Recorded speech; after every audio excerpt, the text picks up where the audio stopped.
buenas tardes.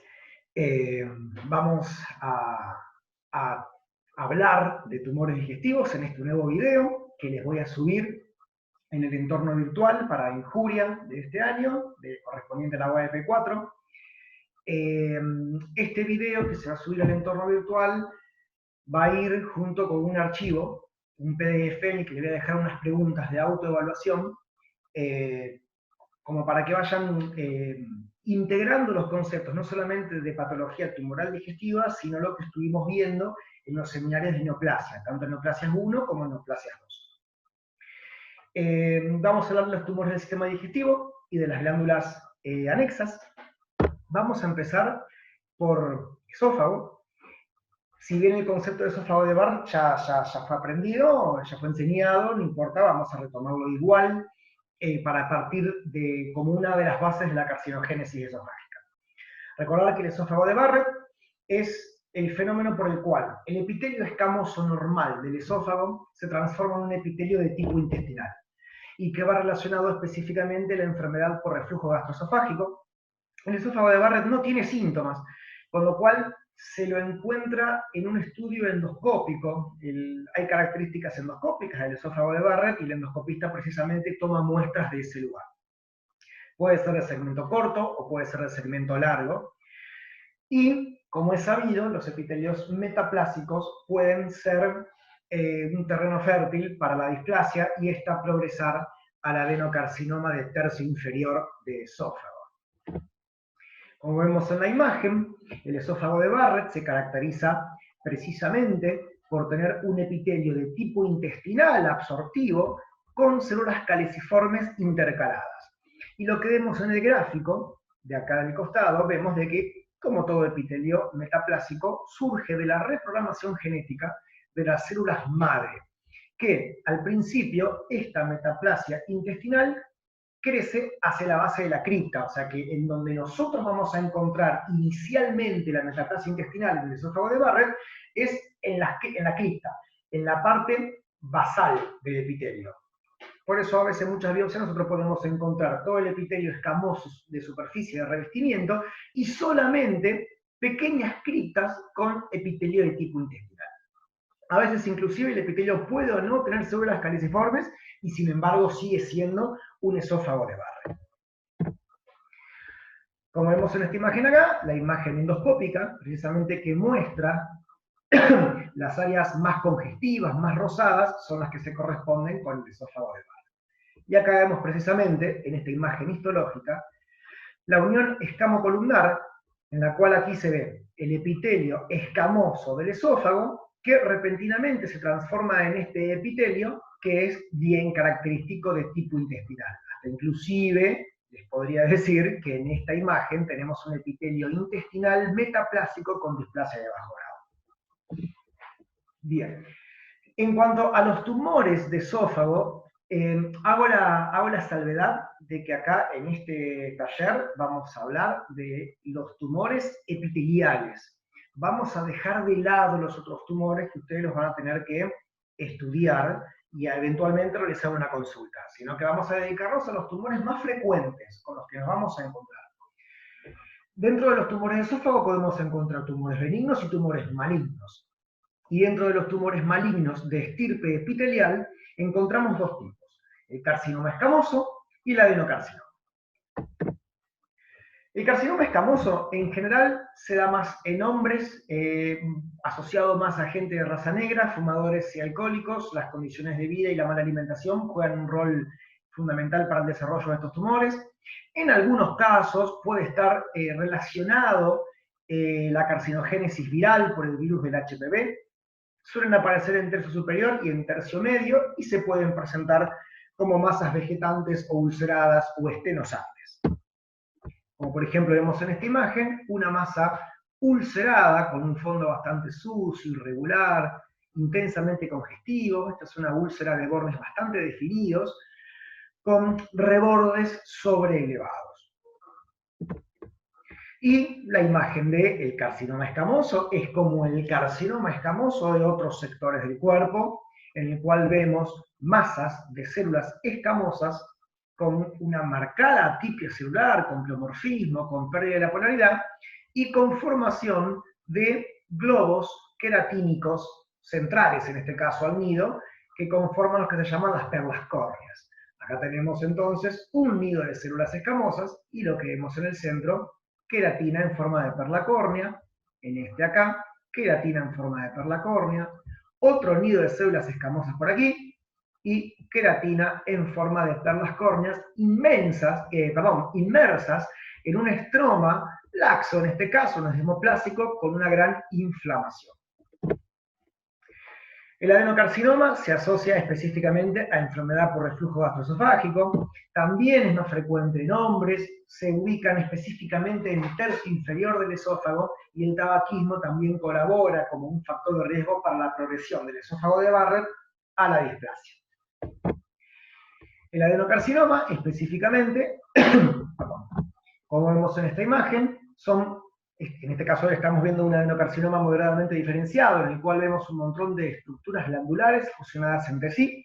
Cada una de esas estructuras glandulares está revestida por un epitelio cilíndrico, alto, atípico.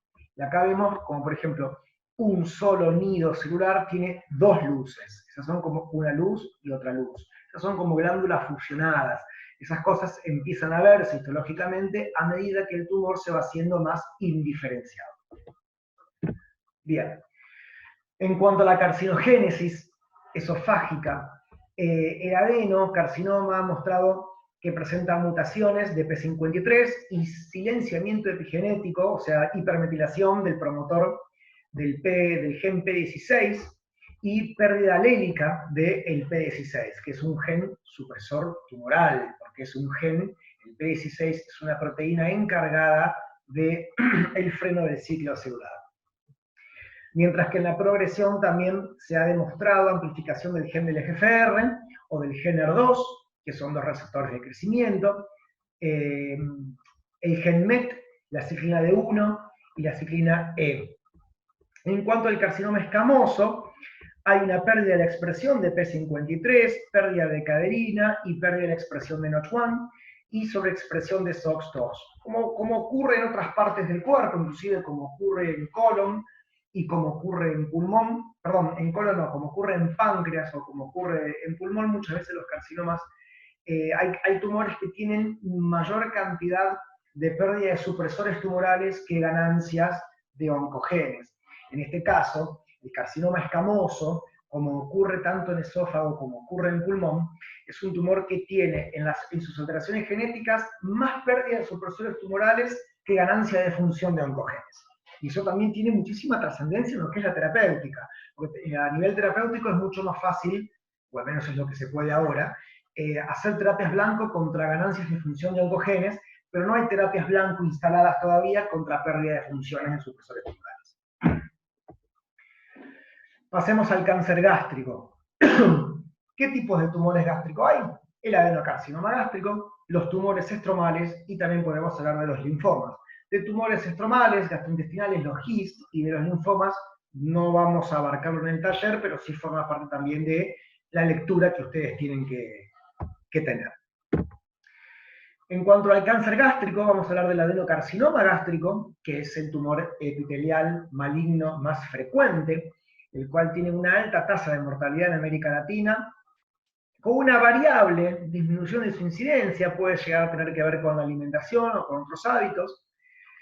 Tiene una relación con la infección por el Helicobacter pylori, tiene mayor tendencia en estratos sociales bajos y hay diferentes incidencias en relación al tipo de tumor. En cuanto a la localización, podemos tener localizado en cualquier parte del estómago, pero lo podemos dividir en dos partes. Por un lado, por ejemplo, el carcinoma gástrico de Cardias, en el cual el carcinoma gástrico de Cardias tiene mucha relación también con la enfermedad por reflujo gastroesofágico.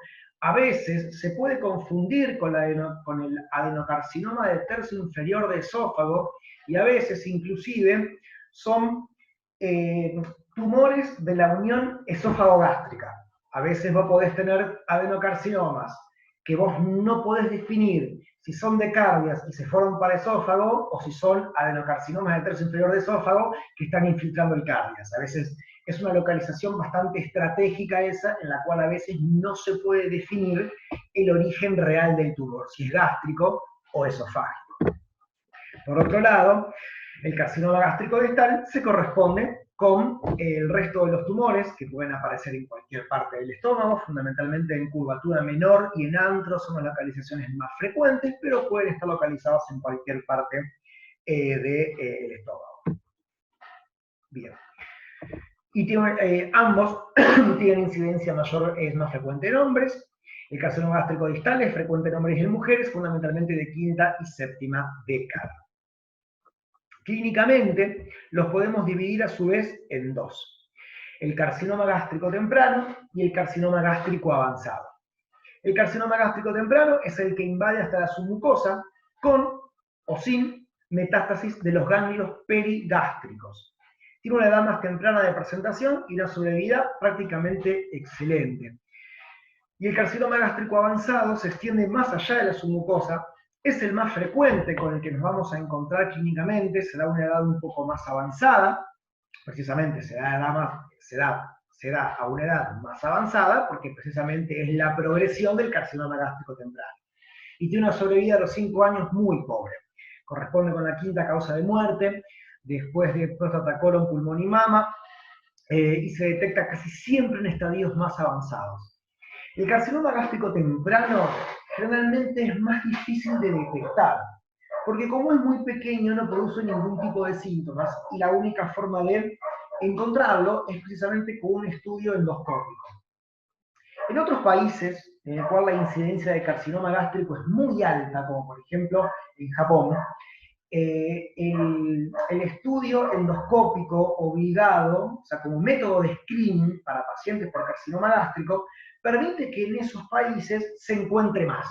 No es que se encuentra más el carcinoma gástrico temprano por el hecho de que tiene mayor incidencia, sino porque como se escreenea a los pacientes, se tamiza a los pacientes con endoscopías periódicas, es mucho más fácil encontrar al carcinoma en un estadio gástrico temprano que en un estadio avanzado, que es como generalmente lo encontramos nosotros en nuestro medio, que siempre lo encontramos ya bastante avanzado. Macroscópicamente, el carcinoma gástrico puede tener varias formas macroscópicas, en lo que históricamente, ya hace muchísimo tiempo, es el esquema de Borman o la clasificación de Borman macroscópica de los tumores gástricos. Puede ser de forma polipoide o fungosa, o sea que crece como una masa de tipo coliflor hacia la luz.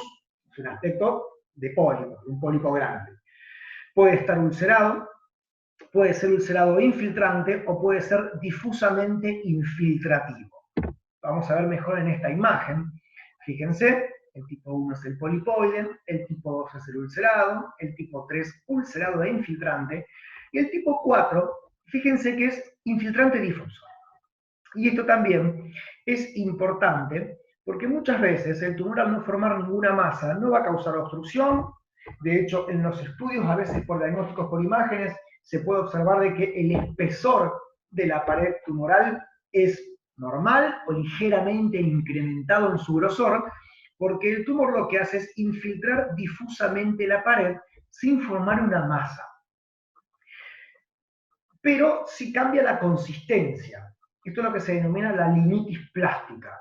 También, históricamente, el término macroscópico es el estómago en bota de cuero, porque cambia la consistencia y la rigidez de la pared gástrica. Histológicamente, el carcinoma gástrico tiene dos grupos bien definidos, los cuales tienen diferente pronóstico y diferentes incidencias. La clásica clasificación de Lauren lo divide en dos tipos: el tipo intestinal, que es el que proviene de la metaplasia intestinal, y el tipo difuso. Cada uno puede hallarse en cualquier localización y los dos tipos de tumores pueden tener tanto su estadio gástrico temprano como su estadio gástrico avanzado. El adenocarcinoma de tipo intestinal es el más frecuente, se da a edades más avanzadas, proviene de la metaplasia intestinal. Si ustedes recuerdan, el estómago está revestido por un epitelio gástrico foveolar, no por un epitelio intestinal. Entonces, el motivo, el origen de los tumores de tipo intestinal es por la metaplasia intestinal, la cual proviene por la infección crónica con el Helicobacter pylori, que eso ya lo vimos en la otra parte, en la parte de patología inflamatoria digestiva, proviene de la metaplasia por gastritis por Helicobacter pylori. Generalmente son gastritis crónicas atróficas, gastritis atróficas multifocales por Helicobacter pylori. Y como vemos en la imagen, lo mismo que todos los adenocarcinomas, glándulas dispersas, fusionadas, que están revestidas por un epitelio cilíndrico alto o cuboide atípico. A ver. Después tenemos el otro tipo, que es el tipo difuso. El carcinoma gástrico difuso tiene una epidemiología distinta. Puede presentarse en gente más joven, predominantemente en mujeres. Y el tipo difuso también tiene un patrón de presentación muy característico. En general, los tumores, los carcinomas gástricos de tipo difuso, macroscópicamente son de tipo Bormann 4, o sea, los infiltrativos difusos que dan rinitis plástica. La característica del carcinoma gástrico difuso es que infiltra a modo de células sueltas. Y tiene que ver un poquito también con su mecanismo carcinogenético, que lo vamos a ver ahora enseguida. Y una de las características fundamentales del carcinoma gástrico difuso es que presenta la característica célula en anillo de sello, que son estas células que, me aparezca el cursor, que estamos viendo aquí. Esta célula acá, cada una de estas células son células de anillo de sello. La característica de la célula del anillo de sello es una célula que se caracteriza por un núcleo hipercromático atípico, elongado, periférico, acostado contra la membrana celular, debido a que hay una gran vacuola de mucina intracelular. Este tumor crece e infiltra muy rápido y tiene una capacidad de diseminación muy grande. En cuanto a los mecanismos carcinogenéticos, en general, la carcinogénesis gástrica, los adenocarcinomas difusos, que es el que vimos recién, tanto familiares como esporádicos, presentan mutación del gen de la decaderina. La decaderina es una proteína de unión intercelular. Esta mutación puede venir por vía germinal o puede venir por vía somática, y se puede ver a mutación, pérdida o silenciamiento epigenético. Por otro lado, el adenocarcinoma de tipo intestinal esporádico tiene más que ver con alteraciones esporádicas de la vía de Wnt. O sea, comparte en algún punto, no en todo, por supuesto, comparte en algún punto mutaciones que también se observan en la carcinogénesis colónica. Mutación de gen de APC, mutación de la beta-catenina, y también puede haber mutaciones en la vía del TGF-beta.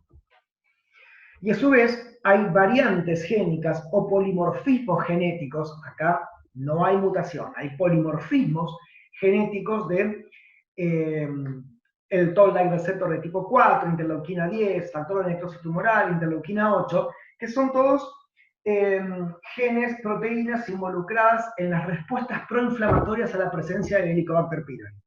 Cuanto más respuesta proinflamatoria haya, mayor inflamación, mayor inducción de metaplasia intestinal y mayor inducción a la carcinogénesis de tipo esporádica.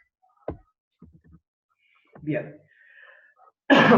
Saliendo de la carcinogénesis gástrica, pasamos ahora a la carcinogénesis colónica. Vamos a hablar un poquito de pólipos, adenoma y cáncer de colon. Los pólipos, ya sabemos la definición del seminario de neoplasias, pueden ser sésiles o pediculados y podemos encontrar varios subtipos: inflamatorios, amartomatosos, hiperplásicos, serratos y neoplásicos, que es lo que vamos a ver específicamente ahora, junto con los pólipos más frecuentes, que son los hiperplásicos. Son comunes en la sexta o séptima década de la vida, usualmente se presentan en colon izquierdo, suelen ser lesiones muy chiquititas, que no suelen tener un cambio de coloración muy significativo respecto de la mucosa de origen. Y los pólipos hiperplásicos pueden ser microvesiculares, ricos en células caliciformes y pobres en mucino. Los que más frecuentes se observan son los microvesiculares. Hay otra forma de pólipo que también es una lesión intermedia entre el pólipo y el adenoma, por eso el nombre que se le da es pólipo / adenoma serratocésil. Se corresponde con el 15 al 20% de las lesiones polipoides de colon y se dan más frecuentemente en colon derecho. Suelen ser lesiones sésiles, o sea, no pediculadas, y suelen ser mayores a 5 milímetros. Si hacemos una comparación entre la mucosa colónica normal y las lesiones que vamos a ver después, vamos a hacer la distinción y vamos a recordar que la mucosa colónica normal se caracteriza porque tiene un epitelio de superficie cilíndrico, absortivo, con células caliciformes, en el que desembocan criptas, que las criptas tienen casi todas la misma longitud y son todas bien parejitas. Las células tienen núcleos basales, tanto las células caliciformes como las células absortivas tienen núcleos basales.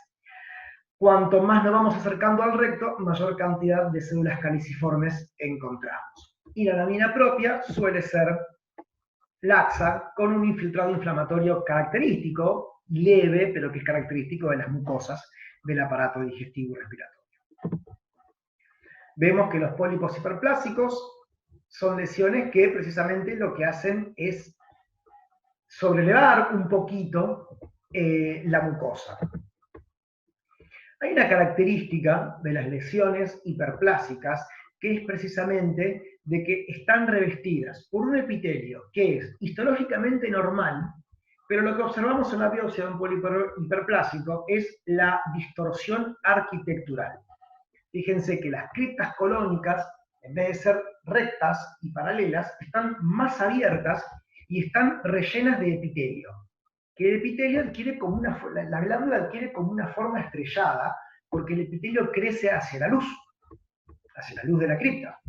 ¿Y por qué crece hacia la luz de la cripta? Y porque es un pólipo hiperplásico. Entonces, si hay hiperplasia, hay un aumento en la cantidad de células. Y llega un punto en el que no las podemos, si hay un montón de células, no las podemos poner todas una al ladito de la otra. Entonces empiezan a ocupar el espacio y empiezan a crecer hacia la luz y hacia la superficie en esta forma que se llama aserrada, así como una forma de aserramiento, como se ve acá. Acá vemos otro corte, en el cual vemos no un corte transversal, sino un corte en paralelo de las criptas, en el cual vemos precisamente que la cripta colónica está más abierta, con mayor ocupación celular, y se repite este aspecto, así como florido, como que está brotando la parte superficial de la cripta colónica debido a la presencia de esta hiperplasia precisamente. Los adenomas colónicos son los precursores de las lesiones de los carcinomas colorectales, fundamentalmente los de alto grado, los de bajo grado generalmente no. Los adenomas, precisamente por definición, tienen displasia. La mayoría no evoluciona al adenocarcinoma y son comunes en la quinta década y no presentan una preferencia por género. Macroscópicamente pueden ser sésiles o pediculados, o sea, de base ancha, que crecen hacia la luz, o tener un pequeño tallo y cuelgan como un arbolito que crece a nivel de la luz colónica. Histológicamente pueden presentarse como un montón de túbulos apiñados entre sí, pueden presentarse como prolongaciones en forma de dedo, así largas, que se llaman proliferaciones vellosas, o una mezcla entre de los dos. Pueden ser en parte tubulares o en parte vellosos, con lo cual son los adenomas tubulovellosos. Y en cuanto a la citología, cómo son las células que componen esos adenomas, pueden tener displasia de alto grado o de bajo grado. Existe todo tipo de combinaciones. Pueden ser sésiles y tubulares, pueden ser pediculados y vellosos, pediculados y tubulares, pueden ser sésiles, vellosos, con displasia de bajo grado, pueden ser pediculados, tubulares, con displasia de bajo o alto grado. Todas esas combinaciones existen. Por supuesto que algunas combinaciones son más usuales que otras. Y en estas combinaciones, los pólipos sésiles vellosos con displasia de alto grado, esa combinación suele ser la que generalmente da pólipos más grandes y la que tienden a evolucionar al adenocarcinoma colónico. Por supuesto que esto no es taxativo, no es 100% así, pero en general esas son las lesiones que más tienden a evolucionar al adenocarcinoma. Y como vemos en esta imagen, vemos que, en este caso vemos en un gran aumento, un adenoma tubular con displasia de bajo grado. Vemos que a diferencia de cómo era la mucosa colónica normal, que tiene todos sus núcleos chiquititos, bien basales, con células caliciformes, acá vemos que la distribución de la mucina es bastante irregular. De hecho, en muchos de estos túbulos la mucina está perdida y la encontramos como pequeñas formaciones globulares superficiales. Y vemos que los núcleos acá tienen una ligera pérdida de la polaridad, con pseudoestratificación, o sea, están como entremezclados entre sí, y son núcleos elongados, con una cromatina grumosa, con un pequeño nucleolo visible, totalmente distinto a la citología normal de la mucosa colónica. Acá entonces vemos, arquitecturalmente, vemos histológicamente un adenoma tubular que citológicamente tiene displasia de bajo grado. En cuanto al adenocarcinoma de colon, es el proceso maligno más frecuente del tubo digestivo, ha aumentado su incidencia en los últimos años relacionado a una mala alimentación. Puede ser de colon derecho o pueden ser de colon izquierdo, pueden ser hereditarios o esporádicos, y tienen distintas formas de crecimiento, vellosos, tubulares, túbulos vellosos, pueden tener un aspecto distinto, pueden crecer como masas fungoides, pueden crecer como masas ulceradas, pueden crecer... acá corrijo, chicos, hago una corrección. Esto que dice vellosos tubulares y túbulos vellosos no corresponde a adenocarcinoma, corresponde a pólipos. Esta última oración no corresponde, la corrijo. La forma de crecimiento de los tumores puede ser ulcerada, úlcero-vegetante, vegetante y que involucren toda la pared colónica. En cuanto a esto que dice que pueden ser de colon derecho o de colon izquierdo, bueno, el colon, si bien es un único órgano, tiene funciones distintas. Histológicamente son un poquito diferentes, el colon izquierdo y el colon derecho. Funcionalmente son distintos el colon derecho y el colon izquierdo, con lo cual el tipo de tumor que surge de colon izquierdo y colon derecho, si bien en los dos casos son adenocarcinomas, suelen ser lesiones distintas, que histológicamente pueden verse iguales, inclusive pueden ser muy, muy similares en cuanto a la histología del colon derecho y del colon izquierdo. Pero genéticamente suelen ser distintos los carcinomas de colon izquierdo a los carcinomas de colon derecho.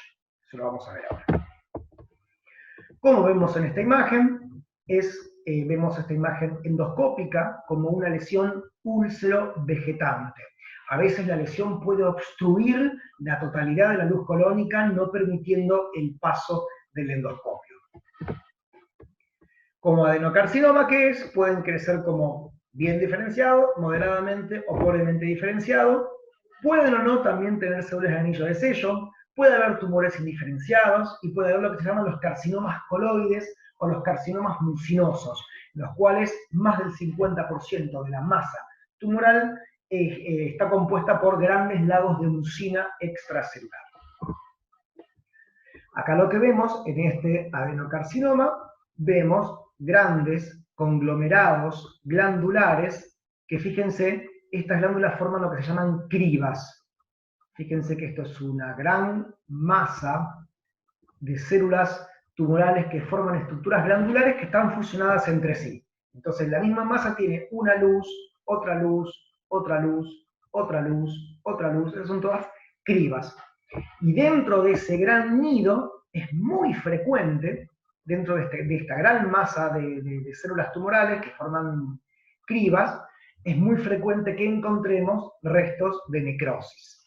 Entonces acá tenemos una gran masa con centro necrótico, acá tenemos otra masa con centro necrótico, Acá tenemos la delimitación de otra masa, la periferia de otra masa celular, con centro necrótico, inmersos en un estroma desmoplásico, que puede o no tener linfocitos. De vuelta, también el carcinoma de colon puede tener células en anillo de sello, y la característica de la célula en anillo de sello de colon es exactamente la misma que la de célula en anillo de sello gástrico. Una célula con un núcleo periférico, atípico, y con un gran citoplasma que está compuesto por una única vacuola de mucina, y que crece, al igual que el difuso gástrico, crece como todas células sueltas, como cordones celulares sueltos, con una gran capacidad de infiltración, diseminación y metástasis. Bien.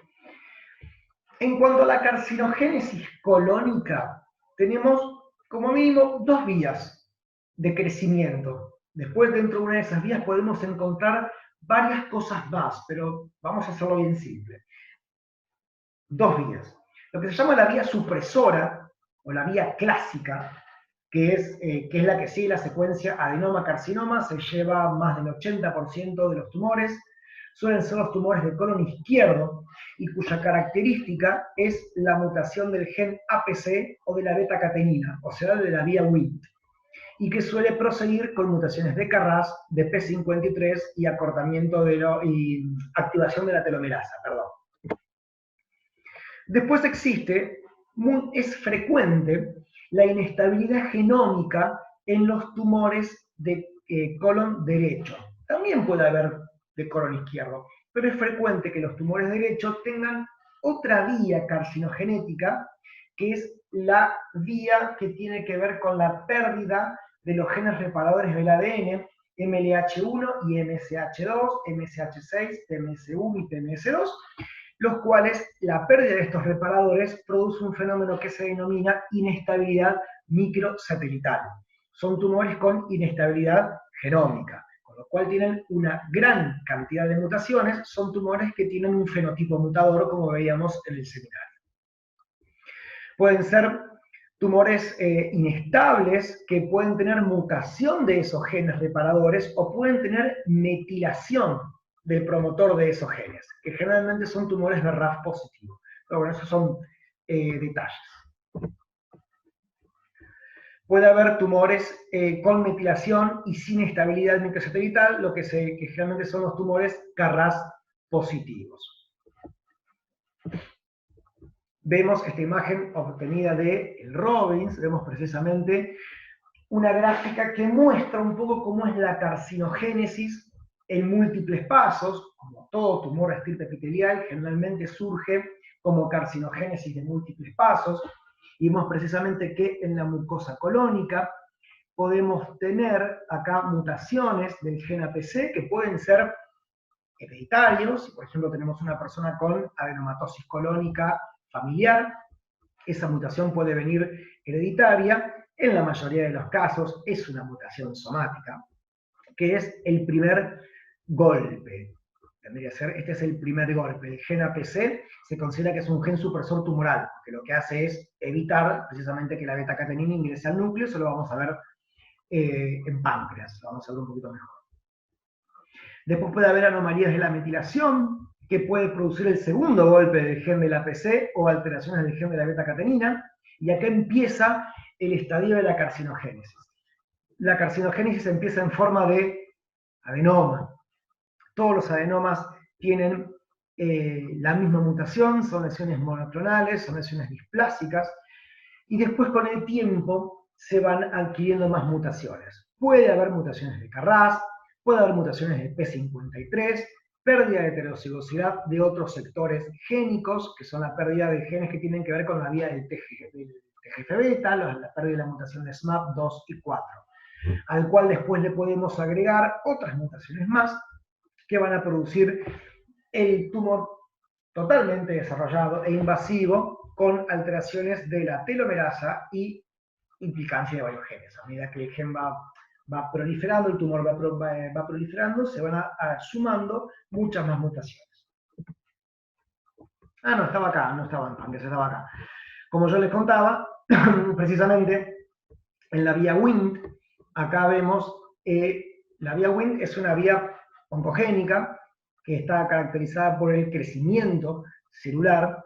Vemos que acá hay un receptor, que es el receptor Frizzle, que se denomina, en el cual cuando vienen los receptores de crecimiento Wnt, van a producir señales de crecimiento, que estas señales lo que van a hacer es separar la proteína APC de la beta-catenina. Y la beta-catenina es un factor de transcripción. Lo que hace es ir al núcleo, actuar como un factor de transcripción y fomentar la expresión de genes que tienen que ver con el crecimiento y la sobrevida celular. La beta-catenina es una proteína que no solamente tiene que ver con la vía de Wnt, sino que también la beta-catenina está unida a otra proteína que es la E-caderina. Hoy hablábamos de la E-caderina cuando hablábamos de carcinogénesis gástrica, hablábamos de la E-caderina como proteína de unión intercelular. ¿Qué pasa cuando hay mutaciones de APC? Cuando hay mutación de APC, que es dentro de lo que es la carcinogénesis esporádica de colon, es la mutación más frecuente. Cuando hay mutación de APC, como todo gen supresor tumoral, es una mutación con pérdida de función. Con lo cual la proteína APC no va a poder realizar su función, que es mantenerse unida a la beta-catenina para que la beta-catenina no ingrese al núcleo. Entonces la beta-catenina va, al no tener su unión a APC y no estar facilitada su degradación, va a estar continuamente actuando como factor de transcripción a nivel nuclear y se va a producir la proliferación sostenida. La otra forma de carcinogénesis, habíamos dicho, que era la vía serrata, o la vía de la inestabilidad microsatelital, o la vía de la pérdida de los genes reparadores del ADN, que puede venir por línea germinal o por mutaciones somáticas. Si viene por vía germinal, se asocia a un síndrome carcinogénico que se denomina síndrome de Lynch. Como dijimos, había mutaciones de MLH1, MSH2 y otras proteínas reparadoras del ADN que se unen a esas dos. Se produce la inestabilidad microsatelital y el fenotipo mutador. La lesión precursora al adenocarcinoma suele ser el adenoma serratocésil. ¿Se acuerda que estuvimos hablando recientemente de ellos? Que había pólipos hiperplásicos y adenomas serratocésiles y pólipos serratocésiles, que generalmente tienen son los que inician el evento carcinogenético colónico de la inestabilidad con inestabilidad de microsatélites. Luego se van sumando otras mutaciones que van a formar el carcinoma de colon. Generalmente,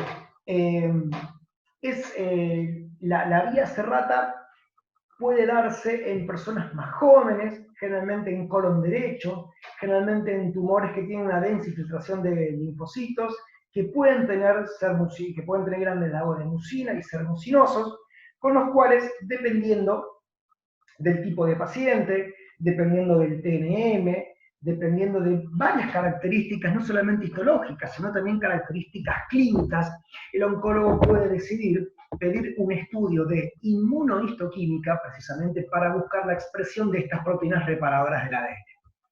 Si alguna de esas proteínas no se expresa, significa de que no hay expresión, hay deficiencia en la expresión de esas proteínas, con lo cual, si hay deficiencia de expresión de esas proteínas, uno puede pensar que de fondo el mecanismo involucrado puede ser la inestabilidad de microsatélites, con lo cual, dependiendo del contexto clínico, se puede indicar o no el estudio genético de esos tumores.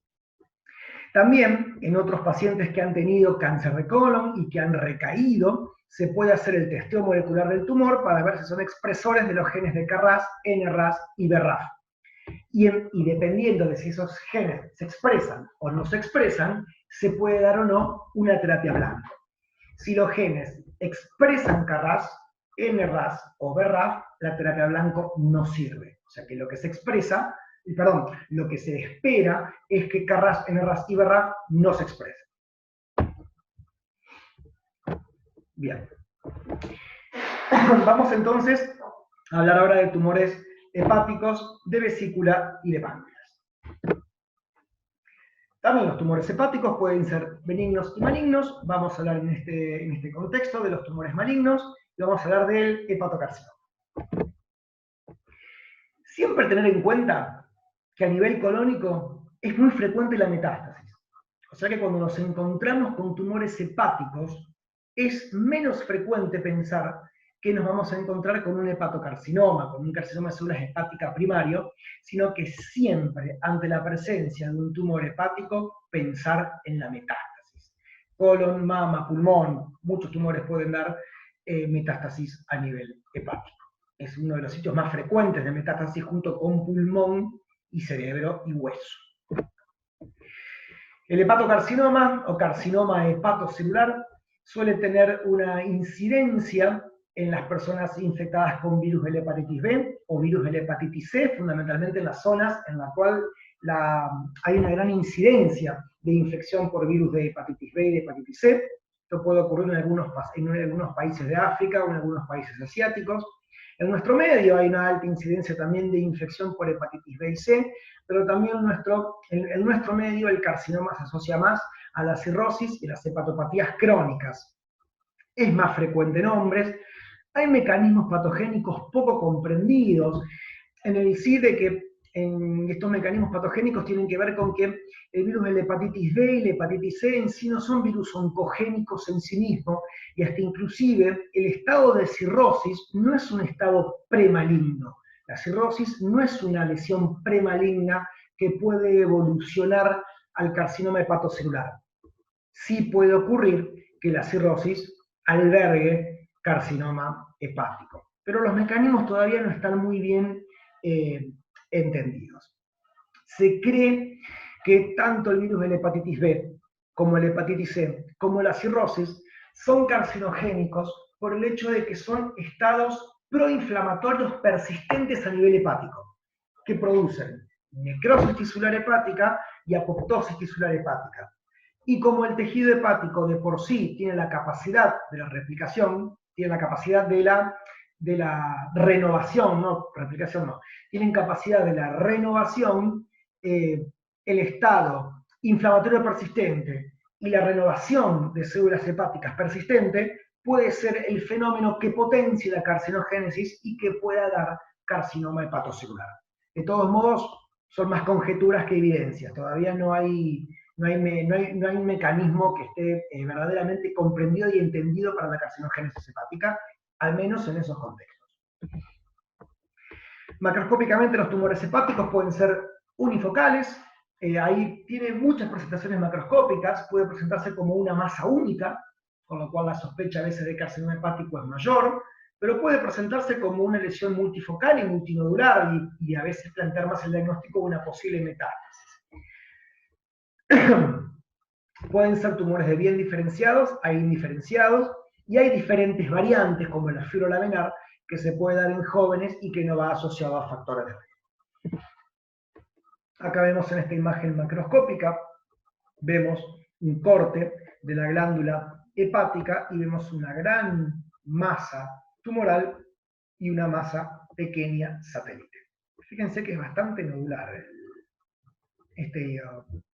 un parénquima bastante micronodular. Y vemos precisamente acá, en esta imagen histológica, un montón de células hepáticas. Si son tumores bien diferenciados, a veces la diferenciación entre el tumor y un adenoma hepático puede ser bastante difícil, y fundamentalmente citológicamente, si son tumores bien diferenciados, a veces el hepatocito neoplásico bien diferenciado puede ser citológicamente muy parecido al hepatocito normal, degenerado con degeneración paralizante, o al hepatocito de un adenoma. Por supuesto que hay características para diferenciarlos, pero a veces la diferenciación puede ser bastante complicada, sobre todo si lo que se está estudiando no es la pieza de resección hepática, sino si lo que se está estudiando es una punción aspirativa por aguja gruesa hepática, en el cual tenemos una muestra bastante pequeña. Si son tumores bien diferenciados, a veces diferenciado del adenoma, puede ser medio complicado.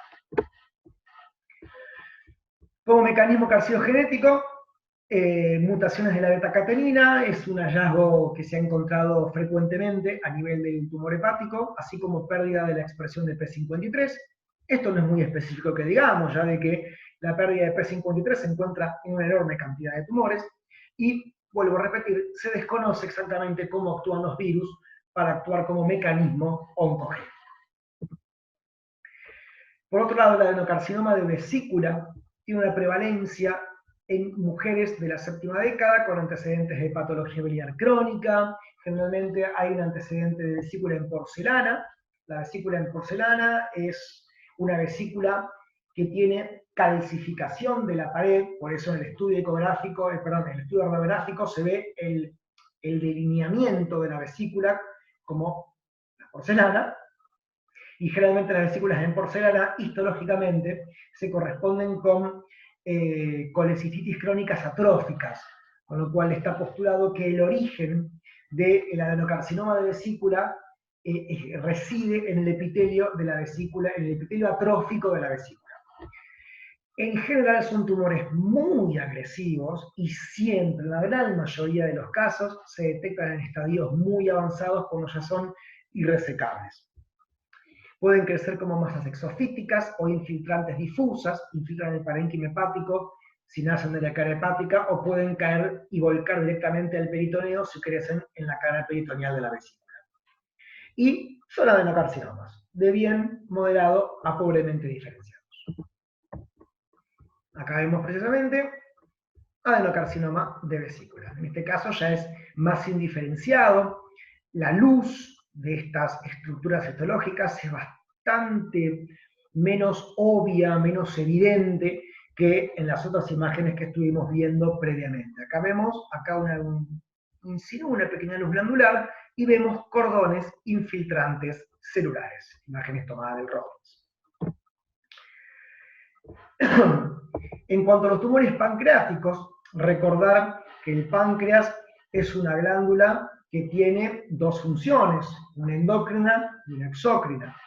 Los tumores, puede haber tumores de origen endocrino, los cuales van a ser los tumores de estirpe neuroendocrino, que es un gran capítulo aparte de lo que es la carcinogénesis pancreática. No vamos a abarcar los tumores de origen endocrino.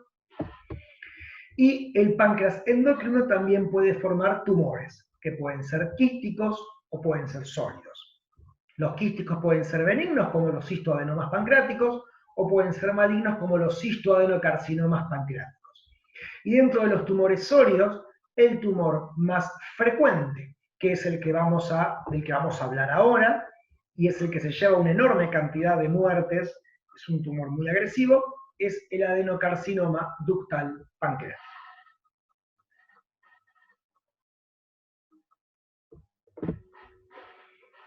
El adeno de páncreas generalmente es más frecuente en hombres. En todo se registra el factor de riesgo del tabaquismo, es prácticamente una constante, por supuesto de que no todos los pacientes fumadores desarrollan carcinoma de páncreas, pero sí, casi todos los que tienen carcinoma de páncreas tienen el hábito de haber fumado. Es más frecuente en adultos, quinta, sexta y séptima década, tiene una altísima mortalidad a los 5 años, es un tumor en el cual hay poco para ofrecer a nivel terapéutico, es una de las formas más agresivas de neoplasia epitelial, no solamente por su rápido crecimiento, sino por la localización estratégica del páncreas.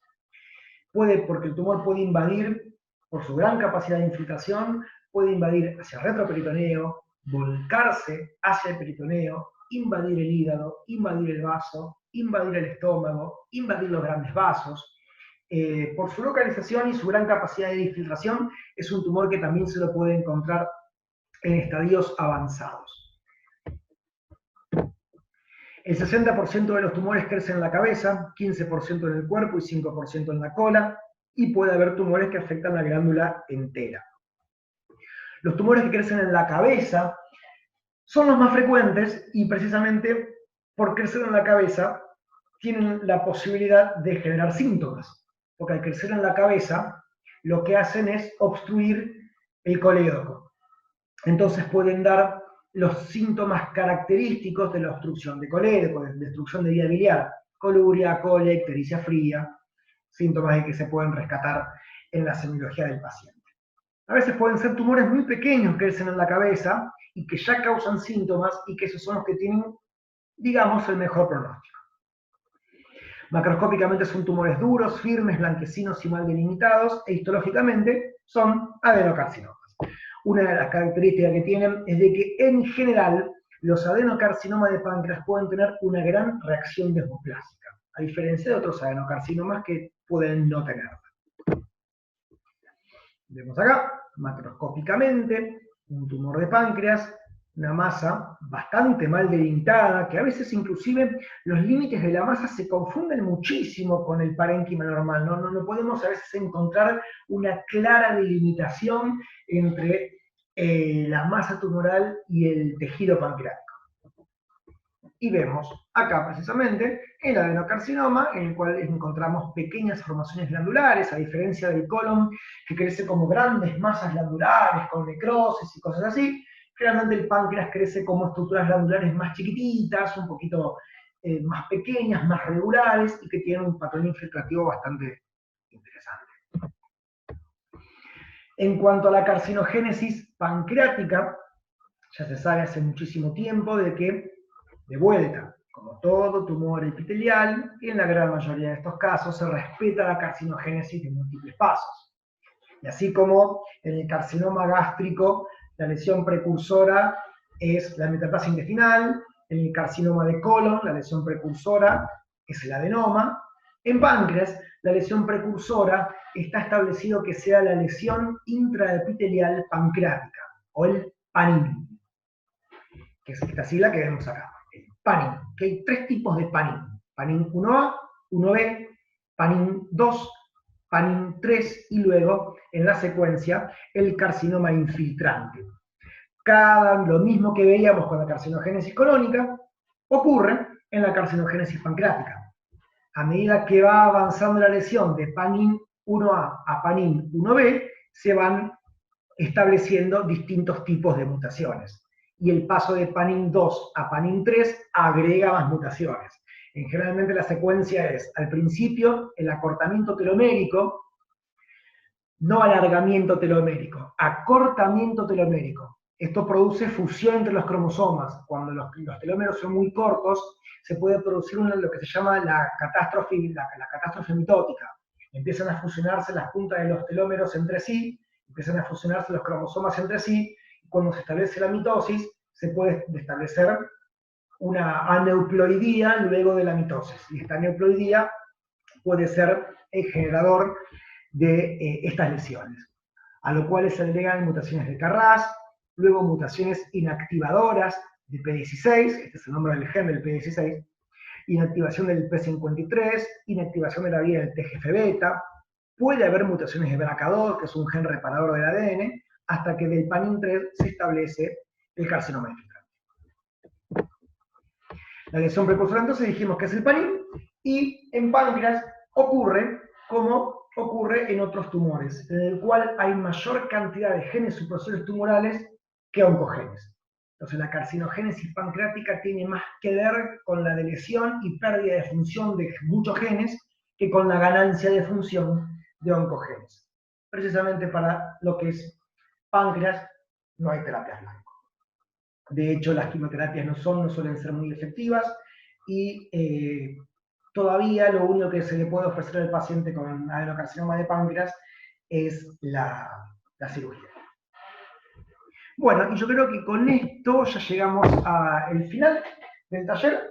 Espero que les haya gustado, espero que les haya servido. Por supuesto que ante cualquier duda ya tienen mi mail de consulta y me pueden escribir ahí para cualquier eventualidad. Así que bueno, muchísimas gracias por su atención y recuerden de que este video va junto con un archivito con preguntas de autoevaluación. Nos vemos, hasta luego.